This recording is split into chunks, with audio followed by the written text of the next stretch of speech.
Hello children, today I am here with the video for the students of class 7.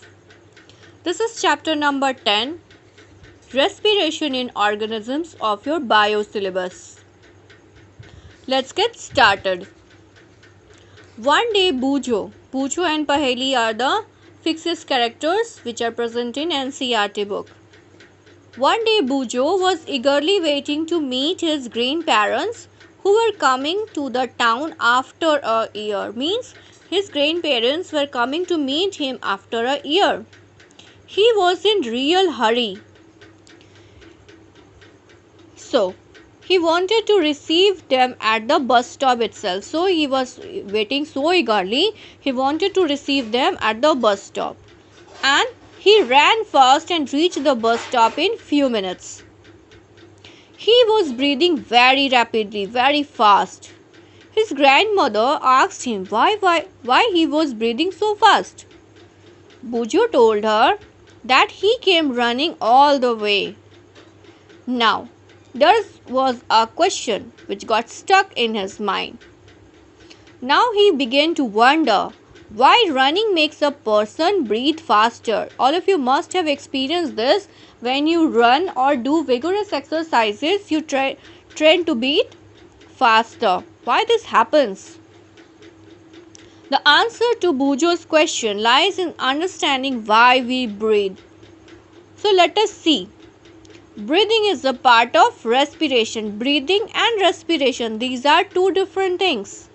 Breathing, just it is the mechanism of exchange of gases, means we are inhaling oxygen and exhaling carbon dioxide. But respiration has a broader meaning. Respiration means breakdown of food and release of energy. So only breathing does not mean respiration. Now let us learn what is respiration. Why do we respire? The question arises, why do we respire? In chapter 2, you learned that all organisms are made up of small microscopic units. Microscopic units which can be seen only through a microscope, called cells. A cell is the smallest structural and functional unit of an organism because these are the cells only which come together and form an organisms. Group of cells performing a specific function forms the tissue. Group of tissues performing the specific function forms the organ, and different organs performing the specific function forms the organ system. And all these organ system together forms an organism. So here you can understand that why cell is called the basic structural and functional unit of life. Each cell of an organism performs certain functions such as nutrition, transport, excretion and reproduction. To perform these functions, the cell needs energy. Similarly, as you know that your vehicle, when it has to be taken or when you want your vehicle to run, it needs petrol, which burns and provides energy to the engine of the vehicle for running. Similarly, for performing different function, the cell needs energy. Even when we are eating, sleeping or reading, we require energy. But here comes a question. Where does this energy come from? Can you say why your parent insists you that you should eat regularly? Yes. As I have explained while discussing chapter number 2, that we get nutrients from the food. These nutrients, when get digested and absorbed by the body, help in growth, proper development of the body, functioning of different functions, and they provide us energy in nutshell. So your parent insists you to eat regularly because the whatever food you have taken, suppose you have taken your breakfast, and the energy the nutrients present in that food, whatever you have taken in your breakfast, will be sufficient to work for 3 to 4 hours. But after that your body again requires energy, and for providing energy you need to take food again, which will be get absorbed and get assimilated into the blood cells to provide energy. The food has stored energy which is released during respiration. As I have said, respiration is the process of breaking down of food and releasing of energy. Therefore, all living organisms respire to get energy from food, whether it is plants or animals or human beings. Even the microscopic animals, all these respire to get energy from the food. During breathing, we breathe in air and exhale out carbon dioxide. You know that air contains oxygen. Yes. We breathe out air which is rich in carbon dioxide, means what we exhale contains carbon dioxide. The air we breathe in is transported to all parts of the body through the blood and ultimately it reaches to each cells. Suppose you have tied a rubber band at the tip of your finger.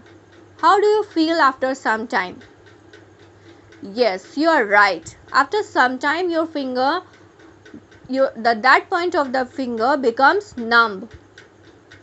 Why? Because there is no supply of blood which is carrying oxygen. In the cells, oxygen in the air helps in the breaking down of food. And underline the statement, the process of breakdown of food in the cell with the release of energy is called cellular respiration. Cellular respiration takes place in the cells of all living organisms. Just as I have given example, when you tie a rubber band at the tip of your finger, what happens? Your finger feels numb, you feel pain in that part of your finger because there is no supply of blood and thus eventually there is no supply of oxygen. So the cells present in that part of the finger becomes numb. In the cell, the food, glucose is broken down into carbon dioxide and water using oxygen. So whatever oxygen we are taking in is used in breaking down of food into simpler substances. So when breakdown of glucose occurs with the use of oxygen, it is called aerobic respiration. In simple words, the respiration which takes place in the presence of oxygen is known as aerobic respiration. And on the other hand, when the food can also break down without using oxygen, this type of respiration is known as anaerobic respiration, means the breaking down of food in the absence of oxygen. Yes, this happens in some of the microscopic organisms like yeast. They release energy in the absence of oxygen and thus they follow anaerobic respiration. Simple difference is there. Respiration in the presence of oxygen is aerobic and respiration in the absence of oxygen is anaerobic. See here the flow chart is given. Glucose in the presence of oxygen is broken down into simpler substances which are carbon dioxide, water and energy. You should know that there are some organisms such as yeast that can survive in the absence of air.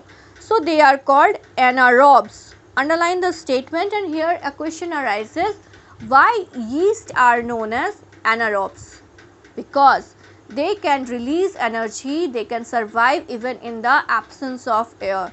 So they follow anaerobic respiration and thus they are known as anaerobes.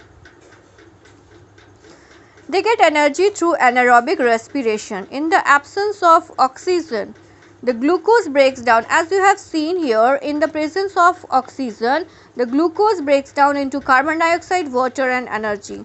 But when there is absence of oxygen, the glucose is break down into alcohol, carbon dioxide and energy. Means the primary byproduct of anaerobic respiration is alcohol. Yeast are single-celled organisms. They respire anaerobically and during this process, yield alcohol. As I have explained here in this flow chart, when the respiration takes place in the absence of oxygen, the glucose is broken down into simpler substances like alcohol plus carbon dioxide and energy. So as you know, yeast are anaerobes which respire anaerobically, and you must have seen when there is a batter for making cake or idli, that batter is left for getting fermented. You must have seen this. The taste and the smell of that batter changes because of the growth of yeast. And as I have said, as you know also, the yeast respire anaerobically and they ferment that batter. Therefore, yeast are used in the fermentation industry, especially in the preparation of alcohol or to make wine. Our muscles can also respire anaerobically, but only for a short time. When there is a temporary deficiency of oxygen, yes, what happens when you tie the rubber band or when you sit in the same pose for a long time? You feel that your muscles have a feeling a tickling sensation. Our muscles can respire anaerobically, but this happens for a few minutes only. During heavy exercise, fast running, as you can see here in the picture, cycling, walking for many hours or heavy weight lifting, the demand of energy is high. Means whatever the energy produced in the body is not sufficient to meet the requirements of doing this kind of activities like doing heavy exercises or fast running or cycling. So to meet the requirement of energy produced while doing this kind of activities, what happens? The glucose which is present in the food breaks down in the absence of oxygen and releases lactic acid and energy. So you must have seen an athlete breathe faster and deeper after finishing the race. This because, as I have said earlier, that oxygen is required for breaking down the food into simpler substances to release energy. But when you are doing vigorous activities or vigorous exercises, the body requires more and more and more energy. So to meet that requirement of energy, our cells begins to respire anaerobically, means they start to release energy in the absence of oxygen, and this releases lactic acid and energy. Then anaerobic respiration takes place in the muscle cells to fulfill the demand of energy. But have you ever wondered why you get muscle cramps after heavy exercises? Yes, these muscle cramps occur because our muscles respire anaerobically to meet the energy requirement of the body while doing heavy exercise. The partial breakdown of glucose produces lactic acid, and the accumulation of lactic acid causes muscles cramp. We get relief from cramp after a hot water bath or massage. So you must have seen the sports person getting massage, especially the wrestlers getting massage after a tough fight. Can you guess why is it so? Hot water bath or massage improves the circulation of the blood. When you give massage in that area becomes warm, and this helps in the better circulation of blood in that area, so that the person could overcome the cramp. As a result, the supply of oxygen to the muscle cells increases. The increase in the supply of oxygen releases in the complete breakdown of lactic acid into carbon dioxide, water and energy. Now next topic of discussion is breathing. Close your nostrils and mouth tightly and look at the watch. This should be done under the supervision of an adult only. You should not try this at your home. Close your nostrils and mouth tightly and look at the watch. What did you feel after some time? How long were you able to keep both of them closed, your nose and the mouth? I think it may be 30 to 40 seconds, not more than that. Note down the time for which you could hold your breath. So now you know that you cannot survive for long without breathing. Yes, of course, when you will close the nose and the mouth tightly, you will die because of choking, because of no supply of oxygen. So you cannot live long without breathing. Breathing means taking air rich in oxygen and giving out air rich in carbon dioxide, means taking in oxygen and exhaling carbon dioxide. This process is known as breathing only. The taking with the help of respiratory organs. Yes, we have respiratory organs, the nose, the lungs, the windpipe. The taking in of air rich in oxygen into the body, it is called inhalation, means intake of oxygen is known as inhalation and release of carbon dioxide is known as exhalation. And it is a continuous process which goes on and on all the time throughout the life of an organism, even when you are sleeping also. Can you imagine what would happen if there will be no breathing while sleeping? Yes, you are right. That person will be gone to the heaven. The number of times a person breathes is in a minute is termed as breathing rate. Means the number of time you are doing inhalation and exhalation in a minute, that process is termed as breathing rate. So during breathing, inhalation and exhalation takes place alternatively. Yes, once you inhale, then you exhale. Both the things do not happen at the same time. One breath means one inhalation plus one exhalation. Would you like to find out your breathing rate? Yes, you can easily find out. You can count the number of exhalations and inhalations within a minute and you can easily find out your breathing rate. So do you want to know whether it is constant or it changes according to the requirement of oxygen by the body? Yes, let us find out. Here we have an activity. Generally, we are not aware that we are breathing. However, if you try, you can count your breathing rate. Breathe in and breathe out normally. Find out how many times you breathe in and you breathe out in a minute. As I have said, you can take a stopwatch or you can set a timer and you can count the number of inhalations and exhalations within a minute. Did you inhale the same number of times as you exhaled? Now count your breathing.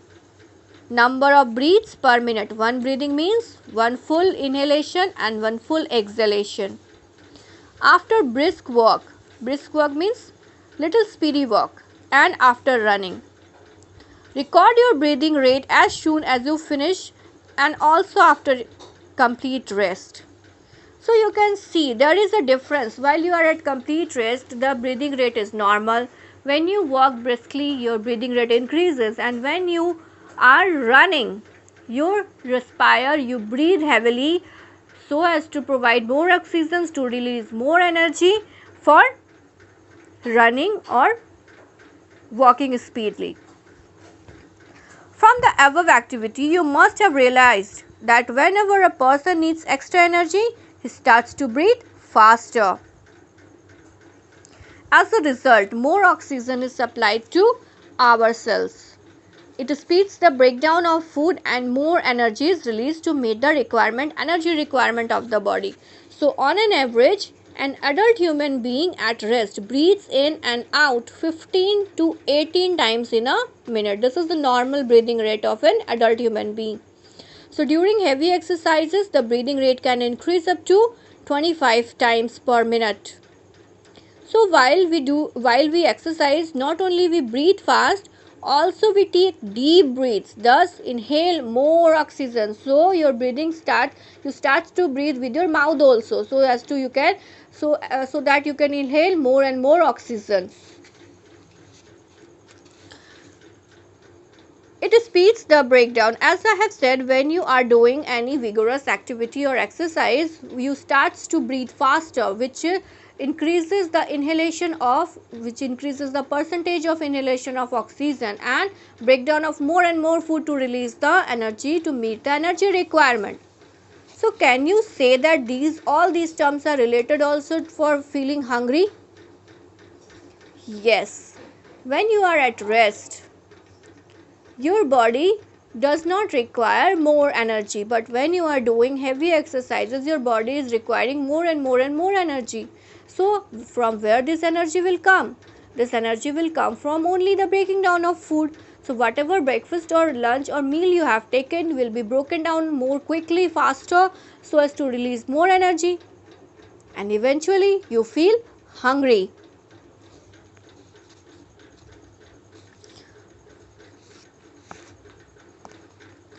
Next topic of discussion is how do we breathe? Let us now learn about the mechanism of breathing. Normally we take in air through our nostrils. Yes, nostrils, the holes present in our nose. When we inhale air, it passes through our nostrils into the nasal cavity. The whole cavity there present inside the nose, it is known as nasal cavity. From the nasal cavity, the air reaches our lungs through the windpipe. Lungs are present in the chest. This cavity is surrounded by the ribs on the sides. Yes, this whole chest cavity is surrounded by the ribs so as to give protection to the delicate organs like lungs and heart. A large muscular seat called diaphragm forms the floor of the chest cavity, as you can see here in this picture. This is the large muscular seat which forms the base of the chest cavity, and this muscular seat is known as diaphragm. As you can see here in this picture also, this muscular seat is known as diaphragm. Breathing involves the movement of diaphragm and the rib cage. You can feel that when you inhale, the ribs moves up and the diaphragm moves down so as to increase the surface area of the lungs so that more and more oxygen could be absorbed by the lungs. So when you exhale, the ribs moves down and the diaphragm moves up to reduce the surface area.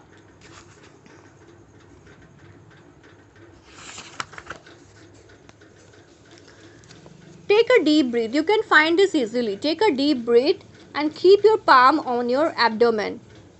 Feel the movement of the abdomen. What do you find? Yes, when you inhale, this diaphragm goes down. The ribs, as you can see, these ribs go up so that lungs could expand and absorb more and more oxygen.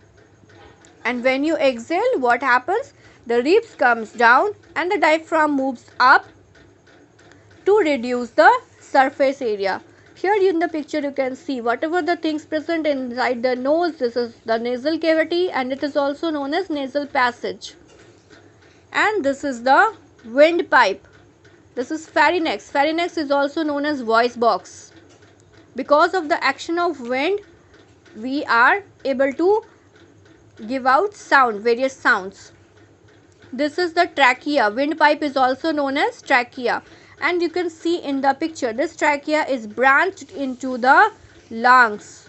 And these branches are known as bronchioles. These branches are known as bronchioles.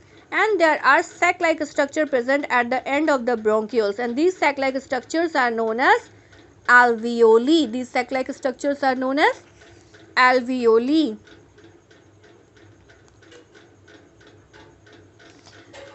The mechanism, and this process is known as mechanism of breathing. As you can see here in this picture, when the air is coming in, the ribs are moving up, the diaphragm is moving down to increase the surface area and so that more oxygen is absorbed by the lungs. But when the air is going out, the ribs are coming back to its normal position, the diaphragm is going back to its normal position to reduce the surface area so that maximum amount of carbon dioxide is exhaled out, it is pushed out of the body. Next topic of discussion is what do we breathe out?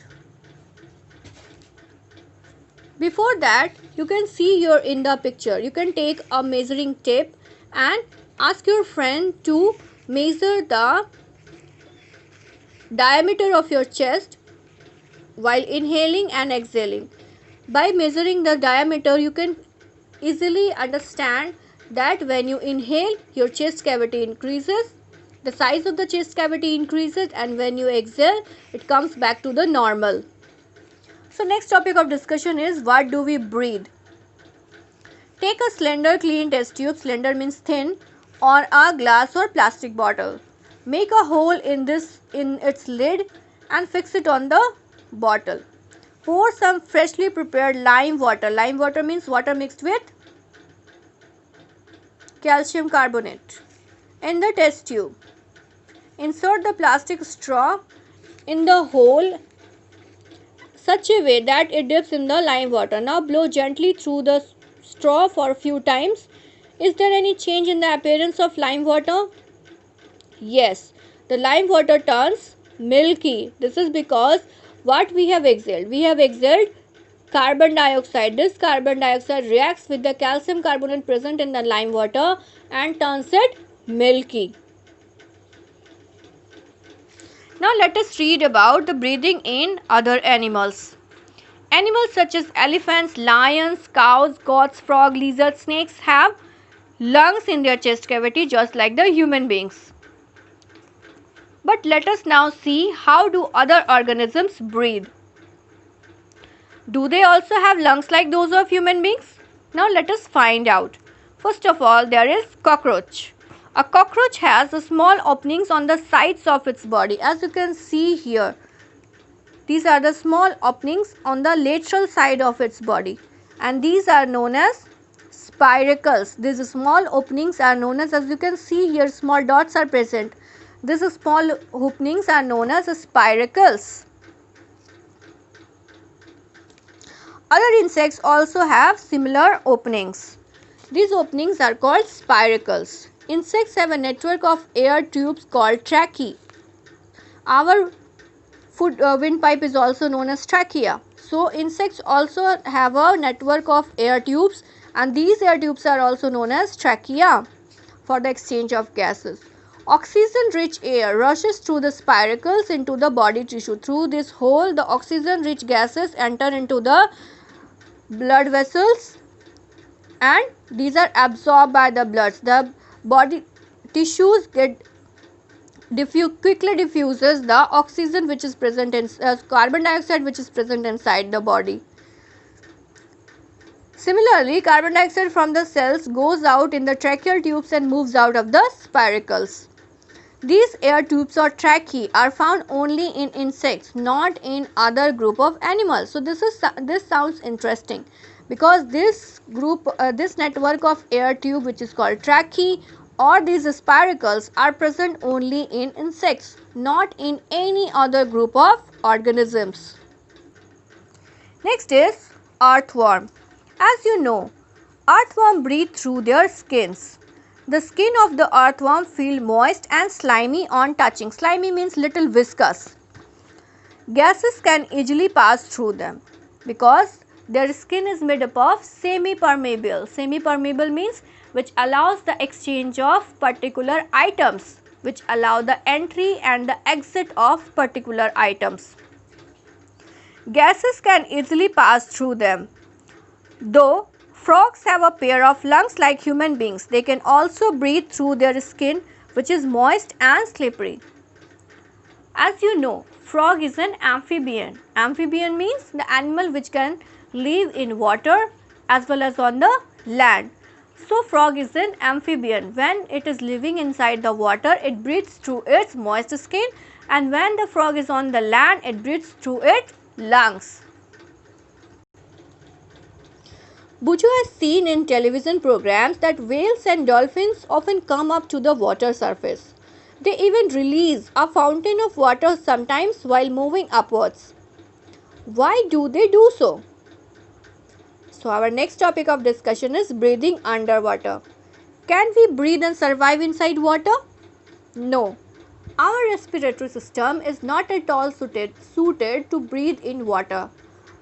If sometimes it happens that water gets inside the lungs or the windpipe accidentally, we tend to cough very fast. We tend to cough deeply so that the water is expelled out of the body. But some animals are there which live inside the water. How do they breathe underwater? You have studied in class 6 that gills in fishes help them to use oxygen dissolved in water. What happens? The fishes take in a certain amount of water in their mouth. This water, in spite of going to its stomach, goes to the gills. Here the blood vessels which are present in the gills, they quickly absorb the oxygen which is present in the water and releases carbon dioxide in that water, and that water is passed out of the gills. Gills are projections of the skin. You may wonder how gills help in breathing. See, gills are, as I have said, gills are well supplied with blood vessels for exchange of gases. So, when water enters, in spite of going to the stomach, it reaches to the gills.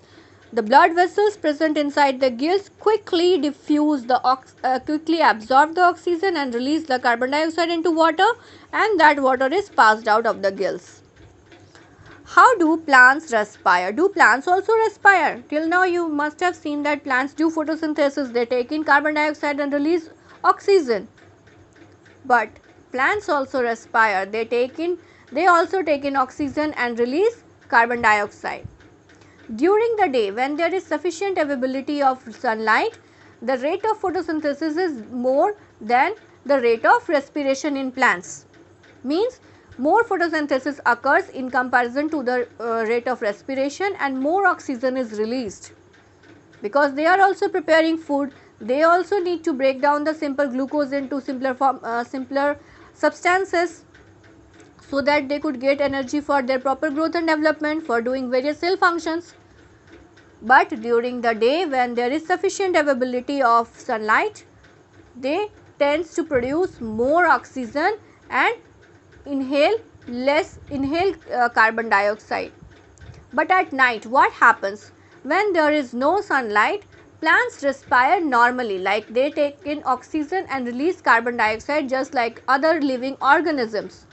So, it is advised not to sleep under a tree at night. Why? Because at night what happens? The plants do not do photosynthesis, they do not release more percentage of oxygen. In spite, they are taking in oxygen, making the surrounding area deficit of oxygen. So, it is advised not to sleep under a tree at night.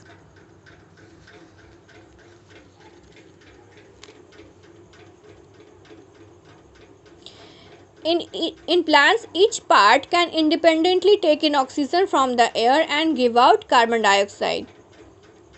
So, you have already learned that there are tiny pores called stomata. You know this since your childhood, since class 3 also, which are meant for exchange of oxygen and carbon dioxide. Now, Paheli wants to know whether roots which are underground also take in oxygen. If so, how?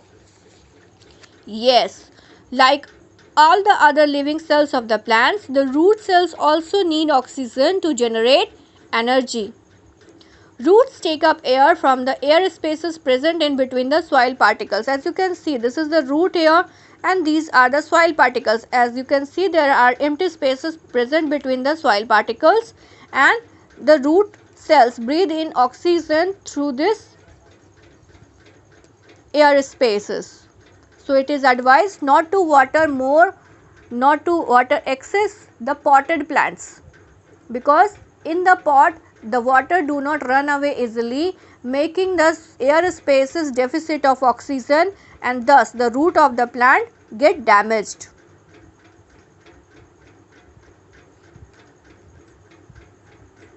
So, in this chapter we have learned that respiration is a vital means very important biological process. All living organisms need to respire to get energy needed for their survival. Hope you have understood the chapter well, and please follow the instructions uploaded in the school website. Thank you, children.